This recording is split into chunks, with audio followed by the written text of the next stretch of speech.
Hola, ¿cómo están? Yo soy Carol Puentes y les doy la bienvenida a un nuevo episodio de ¿Quién está detrás del podcast? La historia de mi vida, un ejercicio autobiográfico. Episodio número 68. Para este episodio nos vamos a centrar un poco también a finales nuevamente del año 2019 y le vamos a dar la bienvenida al año 2020. ¿Cómo les parece que creo que algo que omití en el episodio anterior y muy importante, por eso quiero iniciar desde finales del año 2019, es que mi pareja de ese momento estaba haciendo los trámites para pedir, digamos, traslado a Pereira?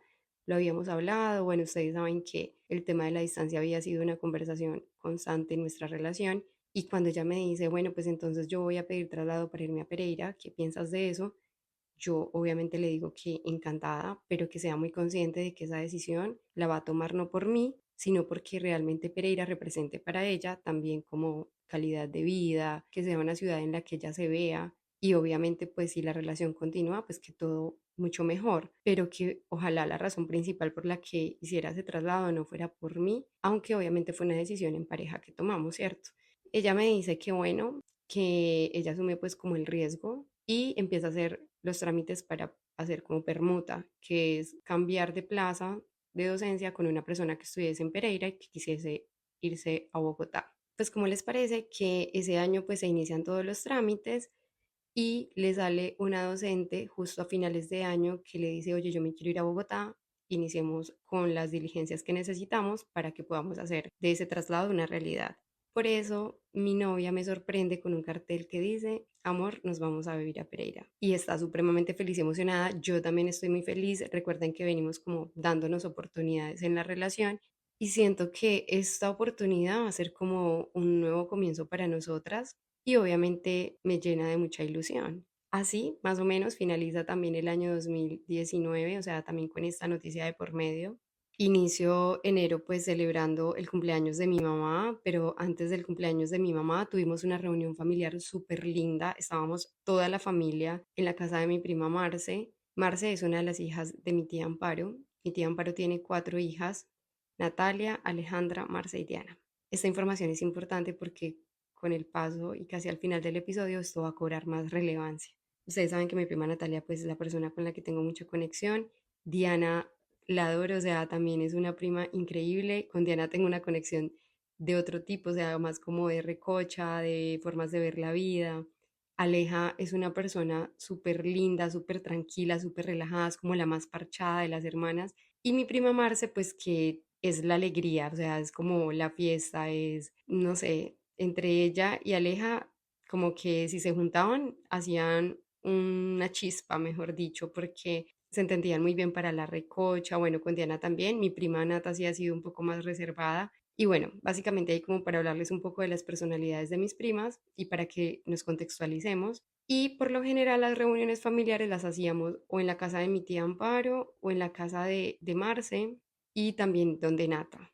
Esta celebración puntualmente la hacemos en la casa de Marce y estamos ahí haciendo como una chicharronada, también porque el esposo de mi prima Diana siempre, digamos, como que fue muy mediador en ese sentido, le encanta reunirse en familia, entonces siempre era muy en pro de que eso pasara y patrocinaba siempre, por lo general, muchas de nuestras reuniones. En todo caso, yo recuerdo esta época como una época muy feliz. Mi mamá súper feliz, mi mamá súper alegre, tengo varios videos de ella de esa época pues muy sonriente. Yo ya les he comentado que mi mamá también salía mucho, era muy de estar como en la calle yendo a visitar a un familiar, al otro o haciendo diligencias. Mi mamá no era una mujer de quedarse en la casa y además muy parlanchina, o sea, y siempre como con esa chispa, con esa alegría, con esa picardía. Para ese 11 de enero mi mamá cumple 65 años y yo me acuerdo que todavía estaba trabajando con mi primera jefe, que también es amiga, ya se los he dicho, y le estaba cuidando a su hija y a su hijo, pero más que todo a la hija que estaba más pequeña. Y yo le comento como que quiero celebrarle a mi mamá, pero no tengo mucho presupuesto y ella me dice, Carol, no es cuestión de presupuesto, es cuestión de ganas. Entonces me empieza a decir, ¿cuánto cuesta hacer tal cosa? Ah, usted puede. Entonces me dice, vea, yo le presto esta jarra, háganle en un salpicón. Bueno, me empieza a dar muchas ideas muy buenas y es así como esa celebración de cumpleaños, o sea, le pusimos la ficha, o sea, le metí la ficha a esa fiesta, mi tía me ayudó y le celebramos de sorpresa y también ahí digamos que como que nos reunimos gran parte de mi familia. Esto que les estoy contando es muy importante porque justo para este año, comienzos del 2020, la vida nos cambia a todos, sin excepción, porque pasa un evento muy importante a nivel mundial. Bueno, total, que yo inicio el semestre, ya octavo semestre, y veo 4 materias para ese semestre. Dentro de esas estoy viendo las prácticas de la universidad y empiezo en un colegio en Pereira con otros compañeros que iban también adelante. Digamos que no eran de mi grupito porque ellos ya estaban finalizando y yo por haber adelantado pues estaba viendo materias con personas que ya estaban por graduarse. Yo me acuerdo que con las prácticas de la universidad yo estaba supremamente entusiasmada, en el colegio súper bien, contábamos con el apoyo de la rectora de la institución, estábamos empezando apenas como a mirar algunas clases de los estudiantes y estábamos buscando la manera también desde un punto audiovisual enfocar nuestras prácticas. Algo que a mí siempre me ha gustado un montón y yo creo que esto ha quedado en evidencia es como la interacción con las personas y los espacios académicos. A mí me encantan los espacios académicos porque las conversaciones que se pueden dar en estos lugares son como muy trascendentales y a mí eso me llama mucho la atención y me captura un montón. Yo sigo trabajando también en eventos y pues ahora digamos que con un poquito más de tiempo con relación a la carga como académica porque al no ver tantas materias y estar acostumbrada a ver tantas, como que empiezo a tener un poco más de tiempo y a organizarme mejor.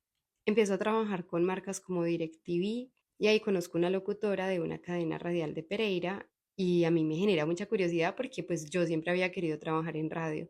Entonces ella es súper linda, súper amable, hacemos como una locución juntas, ella va a grabar una cuña para la emisora precisamente de la marca y yo pues estoy en locales y demás promocionando la marca a través de mi voz y algo que me pasaba mucho también por esa época era que la gente me confundía con otra locutora de otra cadena radial que era o es más bien muy reconocida en Pereira. Y la gente siempre me hacía como señas, no sé, como de, con el dedo, como de que, uy, súper bien, o se me acercaban y me decían cosas chéveres de la voz. Y eso era muy motivante, la verdad, era muy gratificante para el trabajo que hacía. Bueno, digamos que ese inicio de año todo va como supremamente bien, todo pinta increíble, hasta que más o menos como para un 14 de marzo o un 16 de marzo nos llega un correo de la universidad donde dice que nadie llegue presencialmente y que debemos estar atentos como a las nuevas directrices porque por lo pronto vamos a empezar a ver clases en lo posible virtuales. Esto se da a raíz del COVID, porque para esta época llega la pandemia. Oigan, ¿cómo viví yo lo de la pandemia? Bueno, pues como todo fue como algo tan abrupto que llegó de una manera en la que nadie se lo esperaba, o sea, ya habían empezado a ver como comentarios, pero nadie se imaginó el alcance que eso iba a tener a nivel mundial. Cuando esto tiene el alcance es como que te coge por sorpresa, o sea, pasa de un momento a otro, o sea, es como que hoy está todo súper bien y al otro día no puedes ni salir de tu casa. Y si vas a salir, tiene que ser con un poco de protocolos que obviamente por el nivel de urgencia de la situación, todos estábamos súper asustados. Yo en mi rol de proteger, de ser como la cabeza de familia y demás, siempre asumo el rol de, listo, entonces yo lidero la situación. Y recuerdo mucho que para esa época donde en mi ciudad se inventan lo del pico y placa, pico y cédula, para que las personas pudieran ir a mercar, porque al principio lo que pasa es que hay un desabastecimiento de los supermercados, los productos de la canasta familiar empiezan a escasear un montón, las dinámicas de trabajo cambian totalmente, o sea, es algo que todos estamos como en shock. Yo lo recuerdo así, o sea, yo recuerdo que yo estoy como tratando de asimilar la situación, de procesarla, y soy yo la que sale de la casa a hacer las compras cuando había que hacerlas. Además, porque se sugería que no podían haber muchos de una misma casa por fuera. Yo me acuerdo que yo me protegía un montón y pues mi mamá estaba muy asustada. Mi mamá estaba en plan, yo no quiero salir hasta que eso no pase porque yo no me quiero morir. Además que lo peor de esto es eso, ¿no? Que es una amenaza directa a la muerte. Entonces, el nivel de seriedad con la que uno se tomaba las cosas también desde el cuidado, del alcohol, de estarse lavando las manos, es muy, muy, muy en serio. Digamos que en este tipo de situaciones, yo en vez de volverme como vulnerable, lo que me vuelvo es como muy fuerte, como que es como mi forma de protegerme y proteger a los de mi casa en este momento, ¿no? Y asumir un rol de mucho liderazgo, o sea, total. Pero pasa otra situación y es que me empiezo a cuestionar qué voy a hacer si ya no van a haber eventos comerciales. Recuerden que para ese momento yo vivo de este tipo de eventos y son las primeras cosas que empiezan a cancelar. Yo como afortunadamente también tenía monitorías en la universidad, lo que pasa es que las monitorías que hacía presencialmente en la emisora y demás, me las cambian por unas de la materia de radio, en donde lo que debo hacer es unos videos como educativos hablando de la entonación, de la respiración, de la modulación para hablar en radio. Y esto implica grabar en mi habitación, que es una habitación súper pequeña, con un celular que tenía y utilizar el trípode del parlante que yo usaba para hacer animación comercial para poner el celular ahí. Mi cuarto literalmente, o sea, era un cuadrito chiquitico y yo estaba buscando como el mejor espacio y el mejor ángulo para grabar. No me tocaba grabar un video, me tocaba grabar muchos porque obviamente uno se equivocaba, la idea era que quedara lo más profesional posible y además creé precisamente un canal con la cuenta de la universidad en YouTube, o sea, con mi correo universitario en YouTube, en el que hablaba precisamente pues de estas cosas y lo llamé monitoría de radio.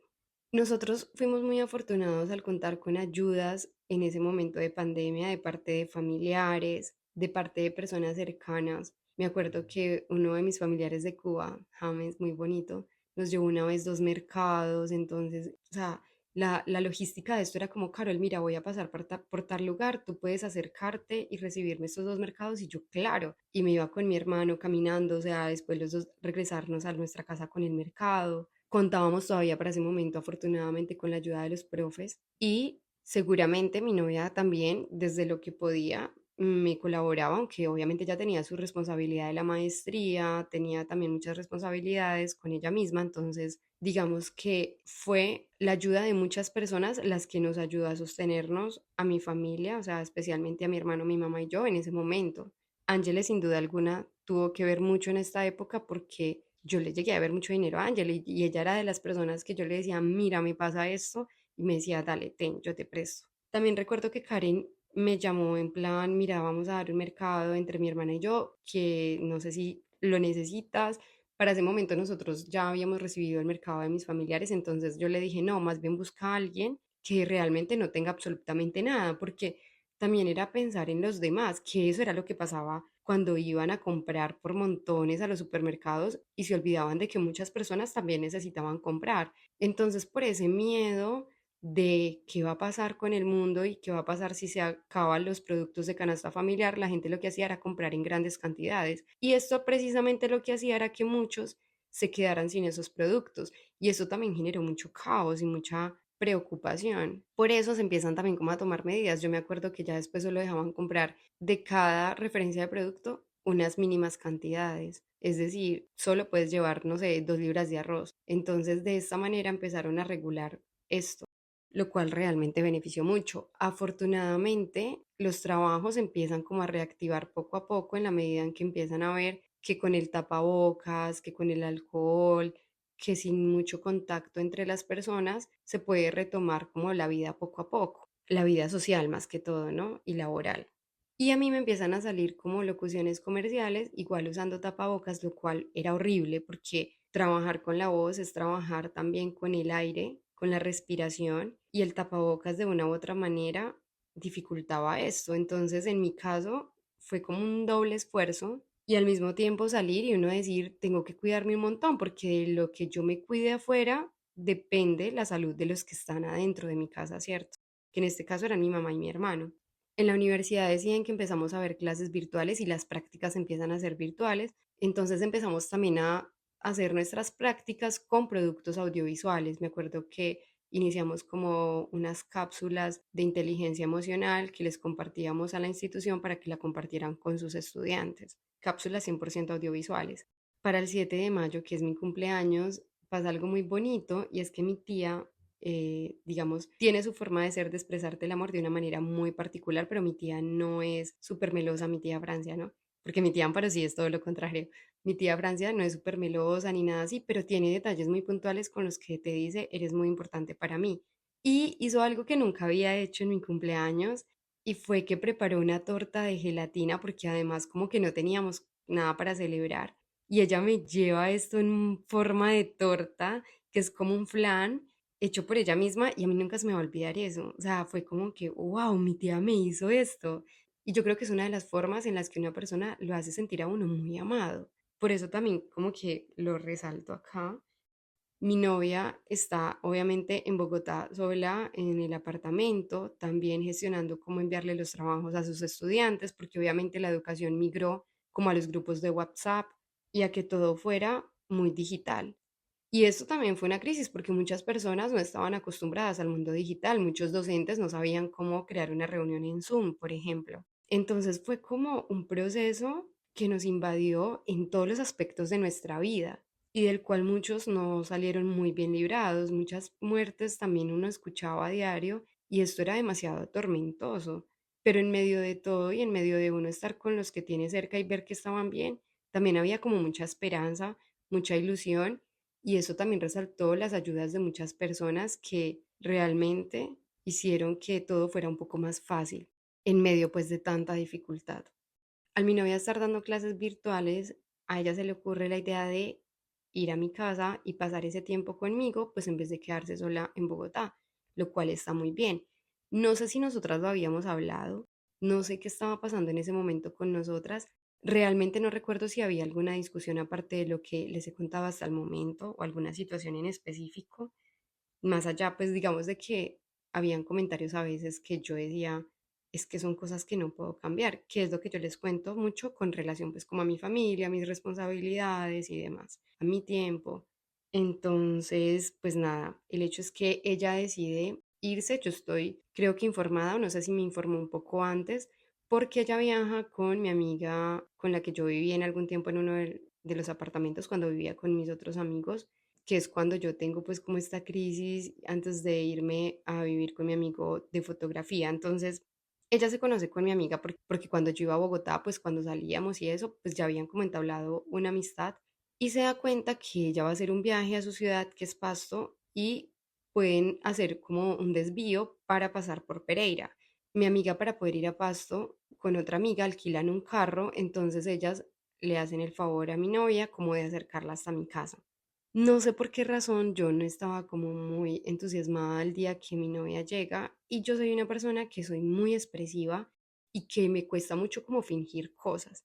Cuando ella llega, pues obviamente le saludo, saludo a mi amiga y cuando ya nos entramos para el apartamento, me acuerdo que mi novia me hace el reclamo de, pensé que ibas a demostrar más emoción, por lo menos hubieses disimulado un poco. Y yo le digo como, es que, no sé, es que me tomaste muy por sorpresa. Y yo creo que más que tomarme por sorpresa era el hecho de pensar que cada vez estaba más cerca la posibilidad de irnos a vivir juntas y yo no sabía qué tan preparada estaba para la situación, principalmente por dos razones muy puntuales. Todo lo que había pasado con nuestra relación hasta este punto y el hecho de que eso iba a hacer que yo debiera dejar a mi mamá, a Mauro y a mi perrita y que yo adquiriera una responsabilidad más. Entonces yo creo que ahí yo lo vi muy cerca y además estábamos cargando con esto de la pandemia. Yo afortunadamente había recibido ayudas de muchas personas muy generosas y pues nada, ya cuando mi novia llega, como que todo empieza a ser más fácil, en plan, por lo menos tengo un apoyo también emocional, porque cuando ella estaba bien conmigo era muy bien, pero teníamos discusiones muy puntuales de cosas. Esto también empieza a pasar porque, claro, mi novia empieza a decirme, mira, pero estás comprando, no sé, mucha panela. Y yo decía, sí, pero es que, por ejemplo, en mi casa no hacemos jugo, entonces, ¿qué tomamos? Panela. Y me decía, sí, pero tienes que poner límites. Y yo decía, pero ¿cómo voy a poner un límite con eso? O sea, eran como cositas así, no quiero entrar en muchos detalles, pero esas eran como nuestras discusiones o nuestras diferencias que en medio de la relación también cobraban mucho peso. Recuerdo también que mi novia me dice, mira, me ahorré esta cantidad de dinero en este tiempo y es una cantidad de dinero que le da para poder empezar un proyecto de vivienda. Entonces ella me dice, ¿qué hago con este dinero? ¿Qué quieres que hagamos? Y yo le digo, nada, o sea, de una, métete algo de vivienda porque es la mejor inversión que puedes hacer. La propiedad raíz se valoriza, es mejor tener una casa propia. Entonces yo le hago esta recomendación. Mi novia me la toma y yo tengo una prima de Cuba en ese momento que estaba trabajando con gerenciar y empiezo como a apoyarme en ella para obtener más información al respecto y que mi novia pueda ir también como mirando opciones de vivienda. Esto inicialmente empieza como que es para las dos, pero a veces no. Y obviamente ella me deja muy en claro desde un principio, si esto va a ser para las dos, tú tienes que darme la mitad de la cuota. Si no, como que, o sea, como que me dice, esto no es un proyecto como de pareja, digámoslo así, porque yo no tengo cómo aportar. Entonces eso, digamos, de una u otra manera también me empieza a mí a generar una presión de yo no es porque no quiera, sino porque no tengo cómo hacerlo. Y en ese caso, pues listo, entonces respeto eso y lo entiendo, pero también me queda a mí esa presión de no estoy contribuyendo en mi relación y de una u otra manera eso se deja ver desde los comentarios y cosas, ¿cierto? ¿Qué pasa? Pasa algo también y es que mi novia llega como a finales de mayo y para mediados de julio ella me empieza a decir, no puedo vivir con ustedes, o sea, no puedo vivir con tu mamá y tu hermano acá, eh, me cuesta mucho trabajo, además el apartamento también era demasiado pequeño y como les digo, mi mamá tenía una personalidad de levantarse muy temprano a hacer bulla, quieran o no, pues mi pareja estaba dando clases en línea y tenía que preparar cosas, a veces se acostaba muy cansada y también a veces necesitaba un espacio de silencio y en mi casa pues por lo pequeña no había como a dónde encontrar ese espacio, era un poco complejo. Yo también estaba viendo clases en línea, entonces lo que hice fue montar como un escritorio en la sala, gracias también a al computador que me habían regalado cuando trabajé con Miguel y él también me había regalado el escritorio, entonces ahí como que puedo montar todo, empiezo a imprimirle a mi mamá mandalas para que ella pinte y de alguna u otra manera no se abrume tanto como en la casa, aunque mi mamá pues iba donde mis tías y todo, obviamente súper cubierta, con tapabocas, sobre todo los primeros meses, porque ya después, o los primeros días, porque ya después como que eso se va normalizando un poco y nos vamos como acostumbrando a vivir así también, ¿no? Entonces ya no nos estamos limitando, sino que ya empezamos a salir, a frecuentar familiares con tapabocas.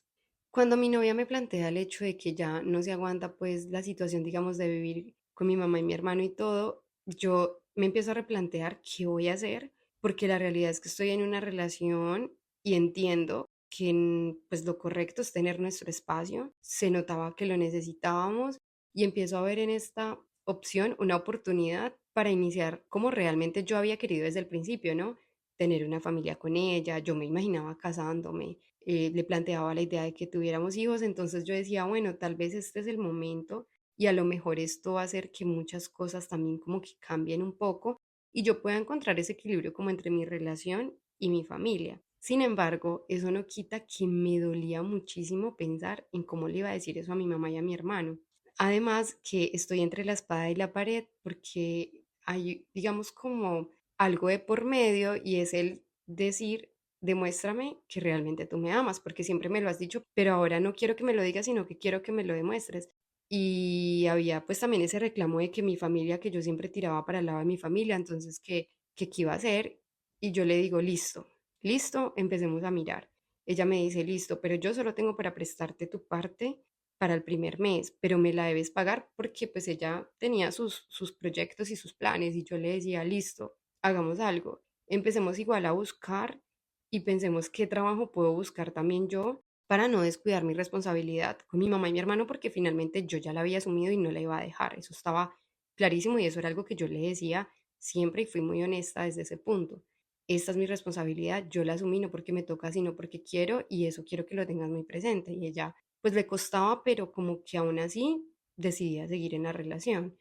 Nosotras empezamos a buscar apartamento y ella me empieza a ayudar a buscar como trabajo. Ella me dice, yo sé que tú no quieres ser docente, no te lo habías planteado desde que iniciaste la carrera, pero es en lo único que vas a encontrar trabajo en este momento. Resulta que por una amiga que ella tenía, que había conocido por aplicación, se da cuenta que hay una institución en Dos Quebradas que está buscando una profe o un profe de informática. Afortunadamente mi carrera pues tenía todo que ver y la amiga le dice, mira, dile que vaya a una entrevista con la rectora tal día. Justo para esa misma semana encontramos apartamento cerca relativamente de donde mi mamá, porque eso era otra de las cosas que yo le decía, estamos en pandemia, yo necesito estar cerca, necesito estar pendiente, yo tengo que estarles llevando el mercado, entonces que si pasa una urgencia yo tenga cómo llegar de una manera fácil. Además no teníamos ni moto ni carro, entonces era como lo ideal. Y ella también accede en ese punto. Total que como estaba dando clases virtuales a Bogotá, pues como que le daba igual la ubicación porque no le afectaba en nada. ¿Cómo les parece que así se dan las cosas? Yo hablo con mi mamá y mi hermano, les digo, yo me voy a ir a vivir con mi pareja, pero no quiero que piensen que los estoy abandonando, ustedes son muy importantes para mí. Bueno, No voy a entrar en todos los detalles de lo que les dije, pero me puse a llorar un montón y me acuerdo mucho que mi hermano Mauro me dijo, no pasa nada, Carol, usted tiene derecho a vivir su vida, yo voy a estar con mi mamá bien, si usted nos sigue ayudando, se lo agradecemos mucho. Yo no sé cómo explicarles el dolor que yo sentí en ese momento porque además era como la primera vez que por fin estábamos logrando vivir los tres y que yo estaba como sintiendo como que estaba un poquito progresando. Al yo irme a vivir a otro lado era como tener otra responsabilidad sin ni siquiera haber abarcado del todo esta, no sé si me hago entender. Y adicional a eso era como renunciar a un sueño que yo tenía y renunciar de una manera muy inesperada, muy abrupta, o sea, como que todo era demasiado en ese momento. Pero pues yo le había dado la palabra a mi pareja y estaba siendo consecuente con eso, pero lloré mucho. El dolor que yo sentí, o sea, es que eso como se explica, uno lo siente como en el corazón, literal, como si fuera un dolor físico. Y bueno, para cuando llega el momento de la entrevista, ¿cómo les parece que yo llego donde la rectora de la institución y ella me ve desde la puerta, ya está como en la sala de su casa y me saluda, pero como estamos en pandemia, pues como que hay cierto, digamos, protocolo en la distancia. Igual ella me dice, tú vienes a dejar la hoja de vida, si quieres pásamela y yo luego te aviso. Y yo noto que ella me ve como que en plan no me va a tener en cuenta. ¿Por qué razón? Primero porque pues yo me veía muy joven en ese momento. Y segundo, pues no sabía nada de mí y no tenía como referencias directas más allá de la amiga de mi pareja. Entonces yo le digo a ella por el nombre, mucho gusto, me gustaría de pronto saber qué espera la institución del profe o la profe que llegue a suplir ese cargo de docente.